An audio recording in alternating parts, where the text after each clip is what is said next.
Hey guys hello everyone, कैसे हैं आप लोग। चलिए प्रीबोर्ड टेबल पर हम लोग एक वीडियो करते हैं। असल में इसका नाम होता है, क्या होता है, PIVOT, pivot, TABLE, pivot table.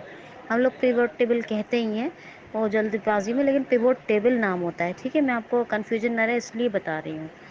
अच्छा, इसमें कुछ चीज़ों का ध्यान रखना होता है। मैंने आपको जैसे डेटा बताया था, वो डेटा आपको याद होगा कैसे। वो डेटा है, क्या क्या है उस डेटा में। हमने एक डेटा बनाया था जिसमें हमने सबसे पहले नाम लिखे थे। सबसे पहले एम्प्लॉयज़ आईडी लिख दी थी हमने, फिर नेम, है ना, एम्प्लॉयज़ नेम या नेम हेडिंग डाल लीजिए। फिर हमने आइटम्स नेम लिखे थे, फिर मैंने क्वांटिटी भी कर दी थी और उसके साथ साथ मंथ्स भी कर दिए थे और सेल कर रीजन किया था, फिर सेल, ये डेटा बनाया था और अच्छा खासा ह्यूज डेटा बना दिया था। तो उसमें आपको क्या बताया था मैंने, क्या करना है उस डेटा में। आपको करना ये है कि वो डेटा पहले सेलेक्ट ऑल करेंगे, कंट्रोल ए से सेलेक्ट ऑल। और ज़्यादा बड़े डेटा के लिए पिवोट टेबल का यूज़ किया जाता है, इसीलिए आप ज़रा ह्यूज डेटा रखिए, है ना। मतलब ज़्यादा डेटा रखिए। मान लीजिए 25-50 लोगों का हो ही, या बनाने समझने के लिए तो 20 लोगों का भी काफ़ी है, 11-12 लोगों का भी काफ़ी है ना।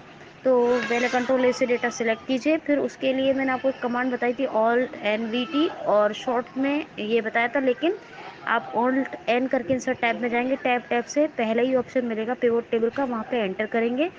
आप कुछ भी मत करो, आपका डेटा रेंज पहले से सिलेक्ट है, आपको टैप टैप करके ओके पे ही जाके एंटर करना है, ओके पे।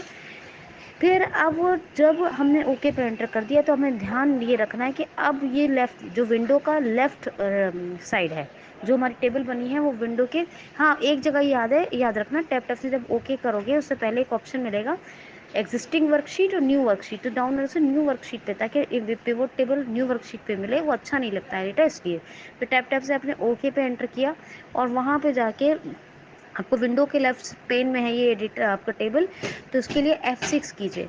F6 करने के बाद आपको जितने भी फील्ड्स हैं वो सब आपको एक बार टैप करो, या नहीं करोगे तो डाउन एरो करोगे, हर फील्ड पे आपको जो जो चाहिए उस पर एप्लीकेशन की या शिफ्ट F10 करना है।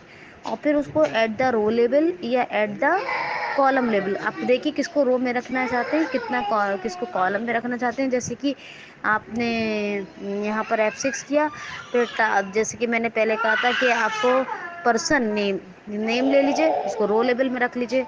फिर कैसे रखेंगे, आप पहले नेम आया, जैसे ही आपने, है ना, नेम आया तो नेम पे आपने एप्लीकेशन की और ऐट द रो लेवल पे एंटर कर दिया, ठीक है। फिर ऐसे ही फिर आप डाउन एरो करो, फिर आपका जो है आइटम नेम ले लो, फिर एप्लीकेशन की या शिफ्ट F10 करो, फिर उसको ऐट द कॉलम लेवल में ऐड कर लो, ठीक है। फिर फिर आपका फिर से कर्सर वहीं आ जाएगा, नहीं तो वैसे करने की ज़रूरत नहीं है, F6 वही आएगा लौट के। फिर आपको नेम, आइटम नेम, फिर डाउनलोड सारी फील्ड दिखाएगा। आप क्या करो कि आप जो है अभी रीजन को छोड़ो, वो मैं आपको प्रैक्टिकल दिखाऊंगी। आप यहाँ पे क्या करो, डाउन एरो से आपको सेल ले लो, और सेल को एप्लीकेशन की करके इसको हमेशा न्यूमेरिक डेटा जो होता है वो ऐट द वैल्यू किया जाता है। तो ऐट द वैल्यू पे आप एंटर कर दो, तो आपको पता चल जाएगा कि किस आइटम की किस किस ने कितनी सेल करी। तो ये एक टेबल बना के देखिए, बाकी प्रैक्टिकल तो मैं आपको दिखाऊंगी ही मंडे को, ठीक है। तो आई होप सो कि आपको क्लियर हो जाएगा। Thank you.